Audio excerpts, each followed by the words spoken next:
Hello વિદ્યાર્થી મિત્રો, ચોથા ધોરણના બધા વિદ્યાર્થી મિત્રોએ ચોથા ધોરણની પાઠ્યપુસ્તક ખોલવાની છે મિત્રો, દ્વિતીય સત્ર. બરાબર, તો આપણે ચોથા ધોરણના દ્વિતીય સત્રમાં આપણે છઠ્ઠો પાઠ પહોંચ્યા છીએ. જે પાઠનું નામ આપેલું છે ટપકા કા ડર, એટલે કે ટપકાનો ડર, જે એક કહાની આપેલી છે. આ કહાનીમાં, આ વાર્તામાં એક ગરીબી અને તકલીફનો સામનો કરવો પડે છે. ડોસીમાને છે એ ગરીબી અને તકલીફનો સામનો કરવો પડે છે અને ઝૂંપડીના છત ઉપરથી પાણી છે એ ટપકે છે, જેને લીધે ઘરડા ડોસીમા છે એ વધારે મુસીબતમાં મુકાઈ જાય છે. તે મનમાં ને મનમાં ગુસ્સે થાય છે કે આ વરસાદ છે એ હેરાન કરે છે. હવે સામાન્ય રીતે સ્વાભાવિક છે મિત્રો, ગમે પરિસ્થિતિ કે માણસ છે એ આપણને હેરાન કરે એટલે આપણને ગુસ્સો આવે છે. બરાબર, તો મિત્રો આ ડોશીમાને પણ તેવી રીતે ગુસ્સો આવે છે અને વરસાદથી હેરાન થયેલા એક વાઘ છે આ ડોશીમાના ઝૂંપડી પાસે આવીને બેસી જાય છે અને ડોશીમાને છે વાઘ છે અજ્ઞાત ભયથી ગભરાઈને ભાગી જાય છે.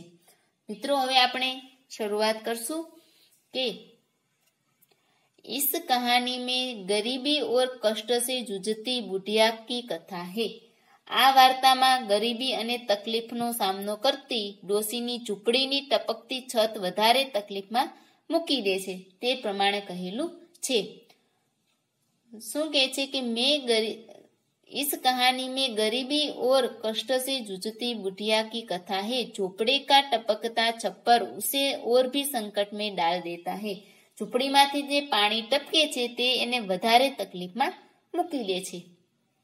વહ મન હી મન ઝુંઝલા રહી હે, તે મનમાં ને મનમાં ગુસ્સો કરે છે.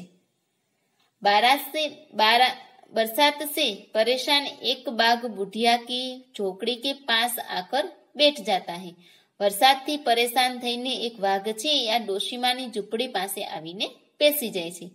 बुढ़िया की बातें सुनकर अनजान भय से वह घबरा उठता है और भाग जाता है.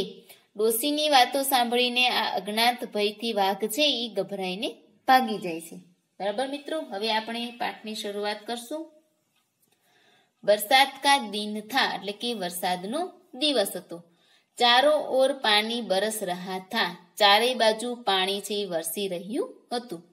जंगल में बुढ़िया का घर भीग रहा था, જંગલમાં છે ઘરડા ડોસીમાનું ઘર છે એ ભીનું થઈ રહ્યું હતું અથવા તો પલળી રહ્યું હતું.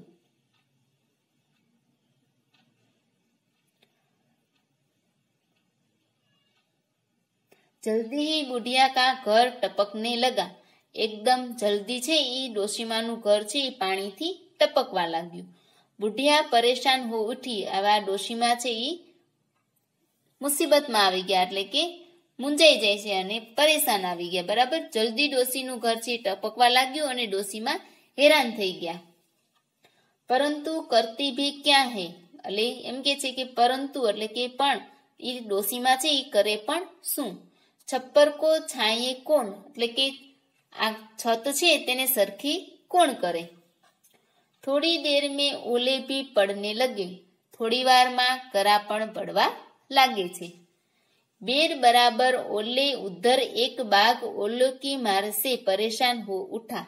હવે એવું બને છે કે બોર જેવડા કરા પડે છે ત્યારે એક વાઘ છે એ કરાના મારથી હેરાન થઈ જાય છે.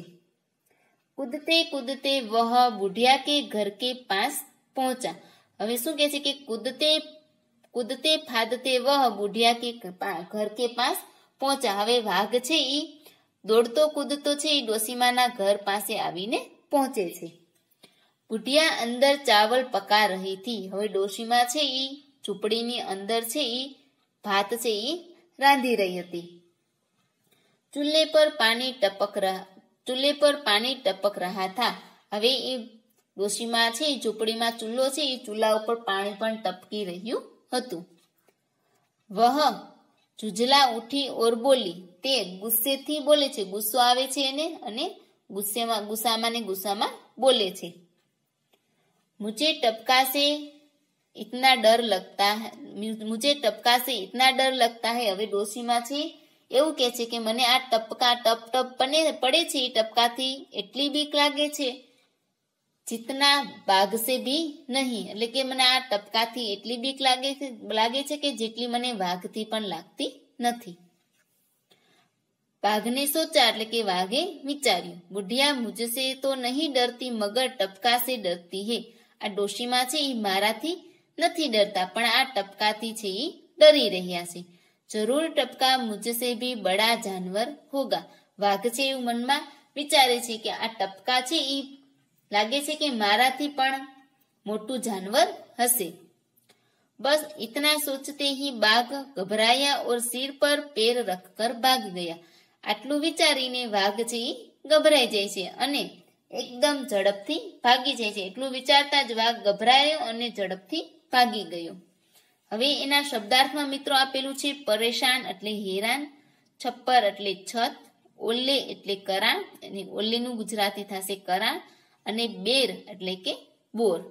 छप्पर એટલે घास अथवा तो फूस ने लकड़ी से बनी हुई झूंपड़ी। बराबर मित्रों, હવે એનું સ્વાધ્યાય જોશું। મુહાવરીમાં બે આપેલું છે મિત્રો કે જુજલા ઉઠના એટલે કે ક્રોધિત હોનાર। બરાબર શું બનશે મિત્રો? જુજલા ઉઠના એટલે કે ક્રોધિત હોનાર। પછી બીજું આપેલું છે સિર પર पैर रखकर भागना એટલે કે तेज गति से भागना। હવે અભ્યાસમાં આપેલું છે પ્રશ્ન જવાબ। पहलो प्रश्न आपेलो छे तुम्हारे गांव में कैसे कैसे घर है? तो मित्रों गांव में मिट्टी के, सीमेंट के और झोपड़ी जैसे घर होते हैं। बीजो प्रश्न आपेलो छे मित्रों तुम्हारे घर किन किन चीजों से बना है? तो कि मेरा घर मिट्टी, पत्थर, खपरेला, सीमेंट आदि से बना है।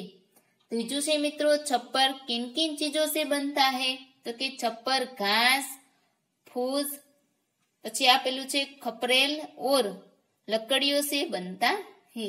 चौथुं आपेलू छे मित्रों बरसात के मौसम में क्या क्या होता है? तो कि बरसात के मौसम में बिजली चमकती है, बादल गरजते हैं, बारिश होती है और कभी कभी ओले भी पड़ते हैं। पांचवुं आपेलू छे मित्रों ओले पड़ने पर किस तरह का नुकसान होता है? तो कि ओले पड़ने पर हम उन्हें झेलते हैं, खाते हैं और उससे खेलते हैं।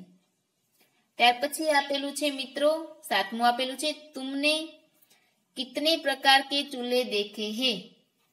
तो कि